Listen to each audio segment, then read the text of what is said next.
Complément pour la saisie des notes des élèves inaptes partiels et inaptes totaux sur EPSnet. Reprenons le cas de la gestion des candidats par protocole.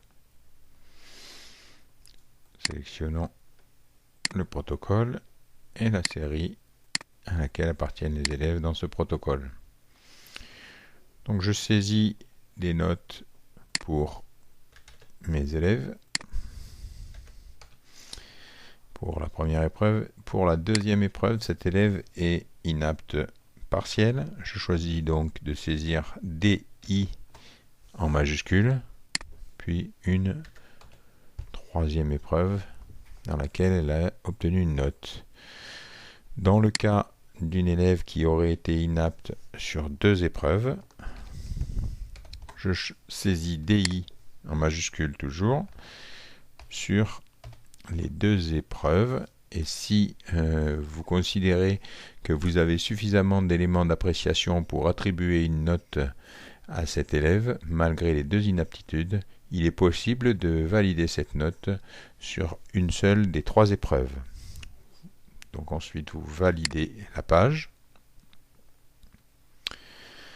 Une fois cette validation effectuée, vous saisissez l'ensemble des notes de vos élèves. Vous pouvez déclarer les inaptes totaux. On voit qu'il en figure déjà 2 sur la liste, dans cet exemple. Vous pouvez rajouter un inapte total, par exemple en choisissant donc dans la liste des élèves. Et puis, vous venez en face de son nom, cliquez sur la coche pour la transformer en une croix rouge.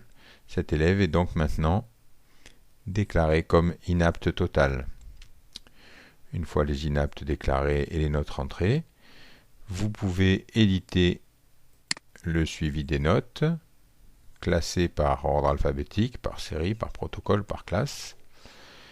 Ensuite, vous pouvez éditer les inaptes, pareil avec un choix de classement.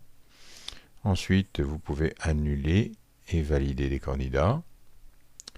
Une fois que toutes ces opérations ont été effectuées, vous pouvez valider les notes, mais avant de valider les notes, il est impératif de faire le contrôle de la bonne attribution de toutes les notes pour chacun des élèves, puisque cette opération de validation sera irréversible et empêchera les modifications.